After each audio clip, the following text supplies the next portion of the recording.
Okay, so it's been about 3 hours. You can tell our parts are starting to change color very nicely. So this is where the final piece of magic kind of comes into play. Some of the parts are not turning as quickly, and that's okay. Successive layers will actually get them nice and dark to where you want them. So don't worry if right away they don't turn any shade of anything. The one thing you do have to be aware of is if you used a buffer or a like a polishing wheel. Sometimes if there's oil or grease impregnated in those, what'll end up happening is that that'll kind of get ground into your part. So you'll actually have to thoroughly degrease it. Usually dipping in acetone is a good idea. But again, you're doing the exact same thing. You're just doing light, even strokes. Nothing overlapping. You're not scrubbing in any way. You're just basically lightly applying the Rust Blue formula to your part. Same thing on the rear sight.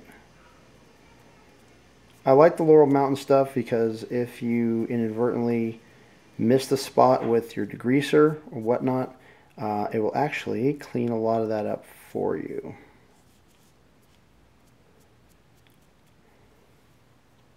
Sometimes in these little ribs, you have to get in there. Sometimes you have to actually dab it in. Okay.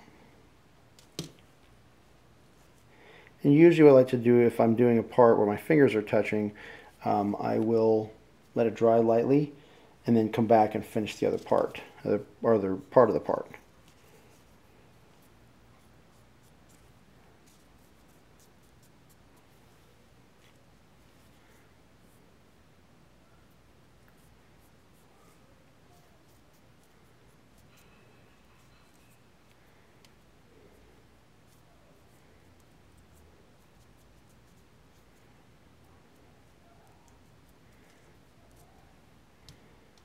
And once again, also, if you do miss a spot, no big deal, you can get it in successive coats of the Rust Blue. Generally, your part will not be ready the first time you apply the finish. It may take 2 or 3, sometimes up to 10 layers of Rust Blue in order to get the depth that you want and the darkness of the finish.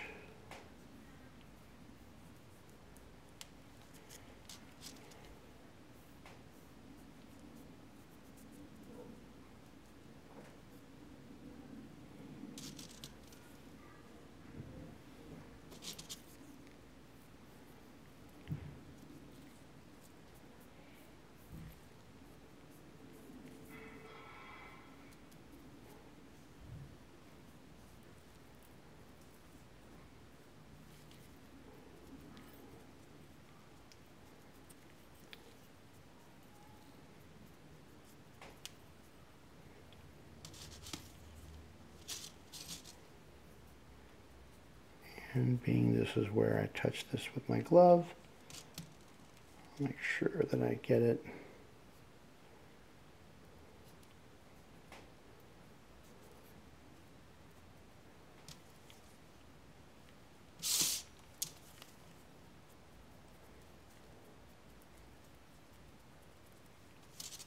Okay, and that's it. This is going to sit probably minimum of 3 hours, realistically probably overnight. I have an ordinary pan of water. Again, this is a very low-tech approach to bluing. It works very, very well. The parts will come out extremely durable, nice and black. So I just let this sit until we get a nice sort of even coat of rust on it, and I'll show you what that'll look like. Let's get up here a little bit. There we go. Nice even coat of rust, and then once that's done, we will boil it. We'll card it off and dry it thoroughly, and then we'll keep applying successive layers until we get the finish that we're looking for. So again, stand by, like I said, as we as we continue with the process, you'll start seeing it get darker and darker and darker to the color that we want.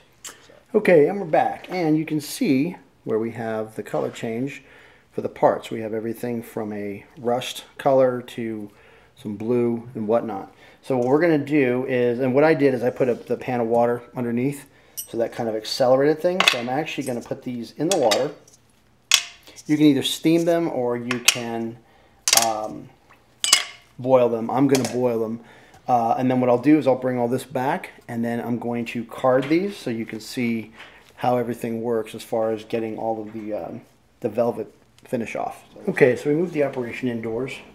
This can actually be done on the stove. There's no noxious fumes associated with it. There's no caustic chemicals. You should wear gloves. Just the nitric acid maybe cause some issues with people with sensitive skin. But basically what we're doing is using distilled water only. If you're going to boil, we're basically going to heat the parts. The rust will actually turn black, and then we'll use a toothbrush or a piece of old denim, like an old pair of jeans or whatnot, to card everything off. Then we're going to dry it thoroughly, put another layer of nitric acid, and then we're going to let it sit and repeat the process until we get the color that we want. If you are boiling, use distilled water only. Depending on where you live, even purified drinking water may have too many minerals. If you're steaming, you can use any kind of water that you want. And then you can just take that splatter screen that I had, you could put it over this, then you can just put your parts on top, put the lid on top, and the steam will actually turn it black. A little bit slower, but the steam is a lot more pure than impure water if you're boiling without anything other than distilled. So probably in the next 5 minutes you'll see these start to turn more of a nice black. You can already see it on this one where it's starting to turn black.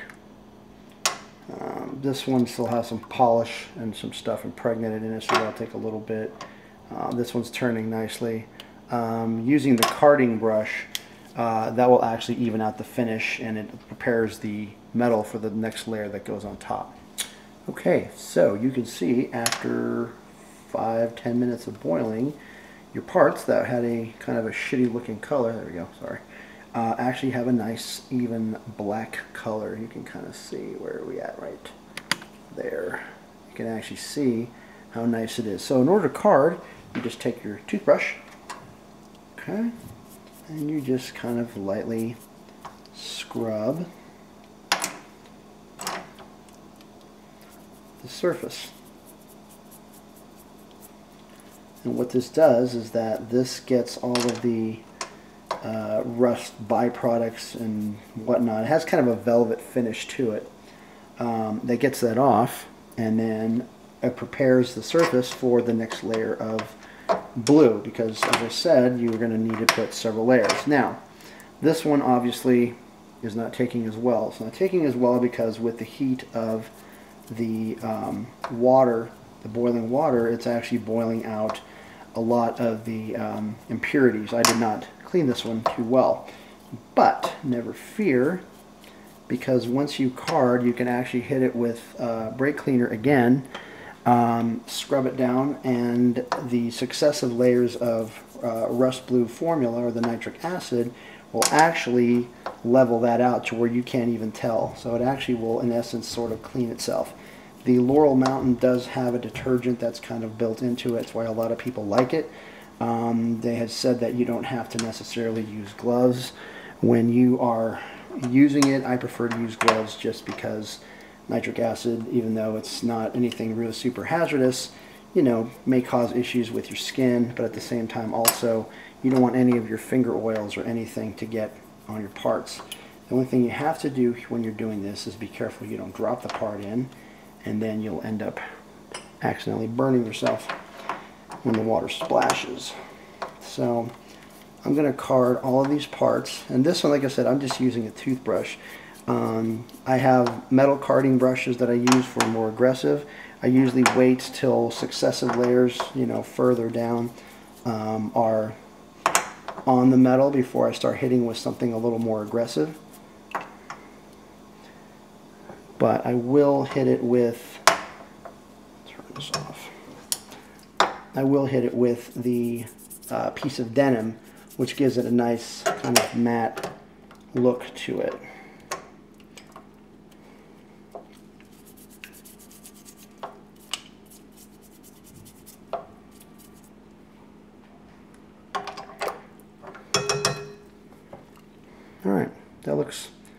pretty good actually. So we're going to let these cool off.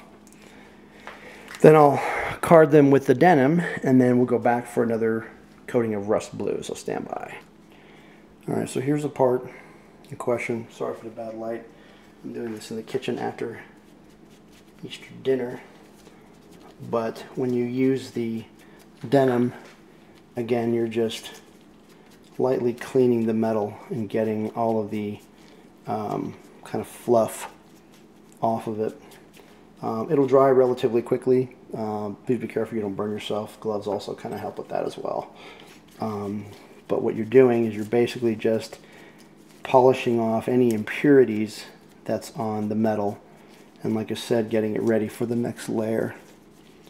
And when you're done, you will have a beautiful deep blue-black piece of metal that you can put on your gun depending on whatever the part is. Again, looks very nice. So we can get this a little light. Got to get a better light out in my workshop.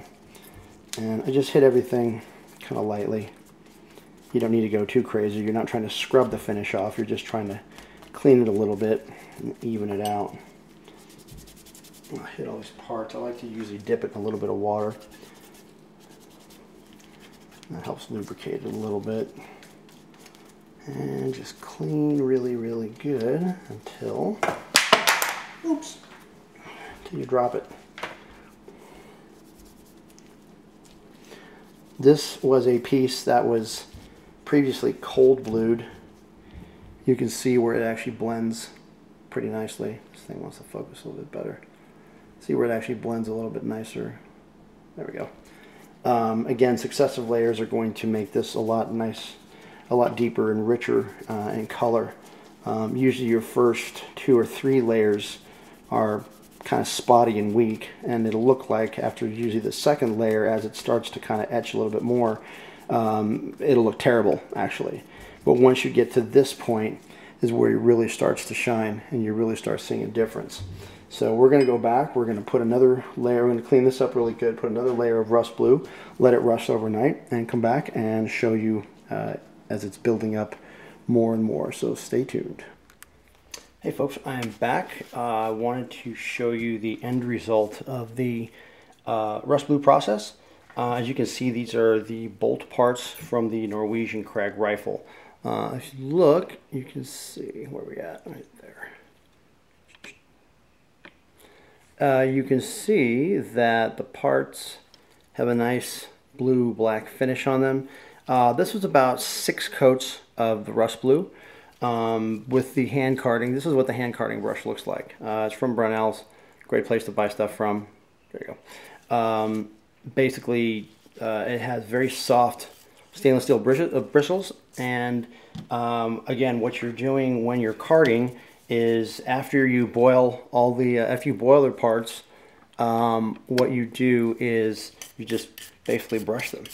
Not hard, not too crazy, and you're just brushing. You're brushing all the little bits of rust and scale and whatnot. Brownells does make a slightly smaller brush. I loaned the ones that I had out to someone, so I don't have them with me. But they do basically the same thing, it's just in a smaller size.